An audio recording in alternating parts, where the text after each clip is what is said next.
Welcome to Grand Prairie Update. I'm Don Johnson. And I'm Terry Briggs. Grand Prairie voters will decide one city council seat, 2 school board trustees, and a school bond package when they go to the polls on May 14th.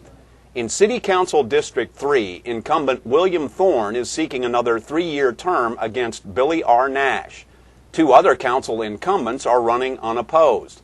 Mark Hepworth in Council District 1, Ruthie Jackson in Council District 7 at large. State law only requires holding an election for contested city council races, so only precincts in District 3 will actually be voting for city council.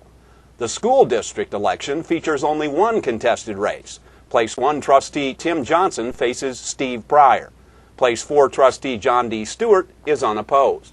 The school district is also seeking approval for a $70 million bond package to finance building maintenance, equipment, and new school buses.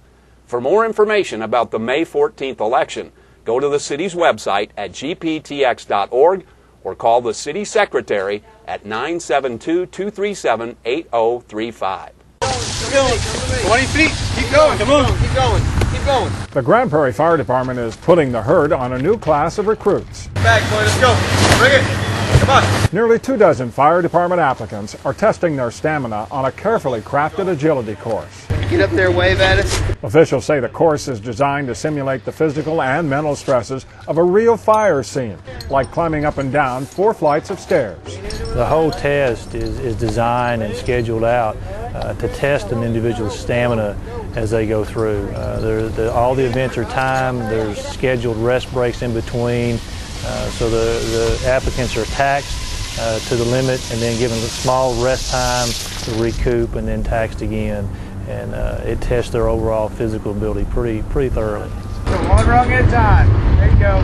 And the weak economy may be the reason the number of applicants is climbing. This year we had 90 people show up to take the entrance test, and that's a pretty good number for us. Last year, the year before, we were right around 60. So with the economy down, we're having a few more applicants. Make sure you touch your last rung.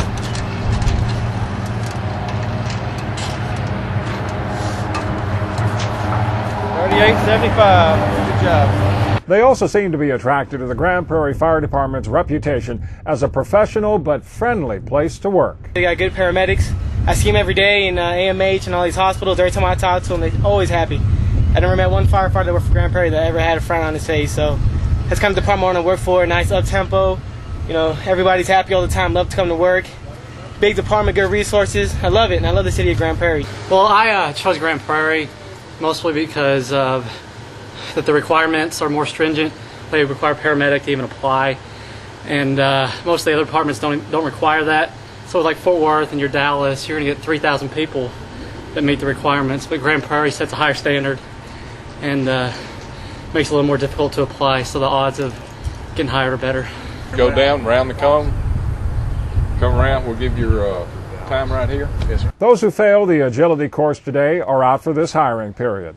The others still face several more steps before they reach the finish line, including a security check, psychological evaluation, and final interview. For more information about joining the Grand Prairie Fire Department, go to the city's website at gptx.org/fire or call 972-237-8300.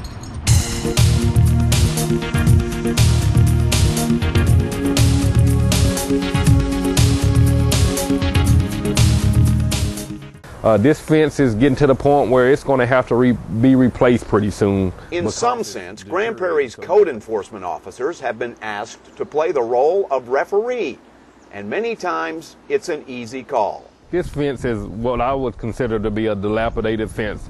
The fence is leaning. The fence should be upright and not leaning. Fences and what you need to know, the subject of this edition of Know the Code. Deteriorated, missing panels, or leaning, those things constitutes a dilapidated fence. Obviously, the fence on this property needs immediate attention, so the code enforcement officer will inform the owner about options. Once we observe a dilapidated fence, our first course of action is to give them a notice. If they're present, we normally will give them a hand notice. We normally give them 10 days to do the repairs to the fence. When you go back and you make repairs or replacing a fence, it needs to be done with like material. Like for instance, the metal poles should be wooden poles. And actually, there are 3 options when it gets to this point. You can repair it or replace it, but you can also remove it, unless it is what is known as a required fence. If your home is near a commercial property, it's called a required fence. That means a fence has to be there and maintained. And normally a required fence separating residential property from commercial property, that fence is normally put there by the commercial property owner. And Reagan says that even when repairing or replacing the fence are the only options, the city is willing to work with you because they're well aware of the cost for repairs or building a new one and the penalties that will come for those who don't. That penalty is pretty stiff. The price of it is normally set by the courts, and it can be upwards of $200-300 on a citation. And that's why we work with them. I mean, if they're going to say, hey, you know what, Randy, I'll get a fence panel and I'll get this one put up this week and I'll do this one next month, we'll work with you. Times are hard for a lot of people. Yeah. So we don't mind working with you at all. If you have questions, you can call the Grand Prairie Code Enforcement Division at 972-237-8296 or log on to the city's website, gptx.org, and follow the links to code enforcement. And now you know the code.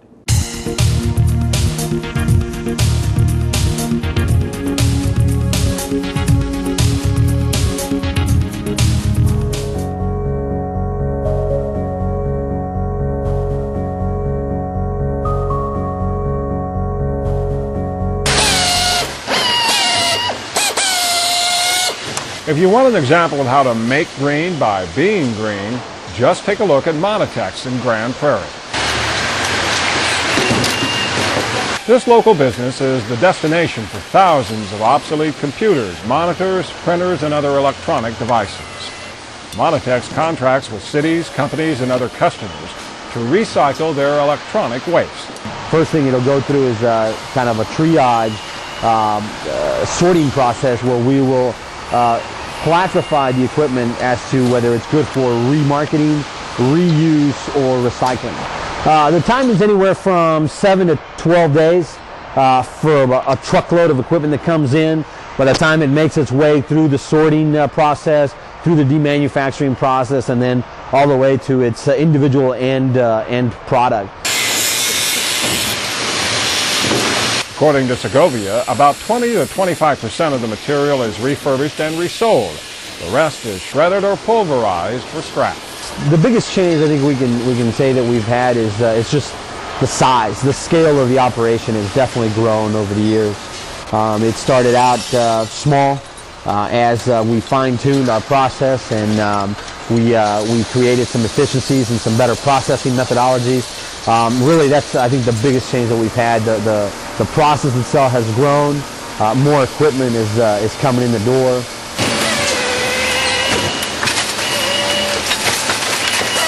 Segovia says the Grand Prairie plant has developed into one of the highest volume e-waste processors in the Southwest.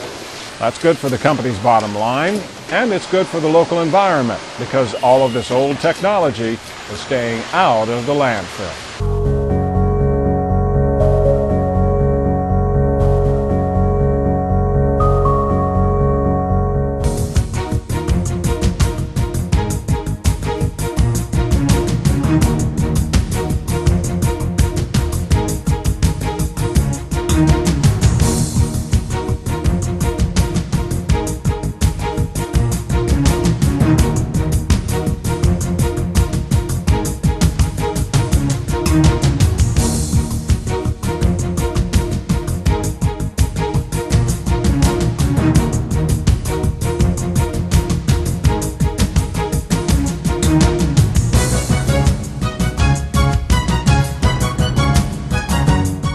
That's it for this edition of Grand Prairie Update. Don't forget you can watch all of our Channel 16 programs by going online at gptx.org/GPTV.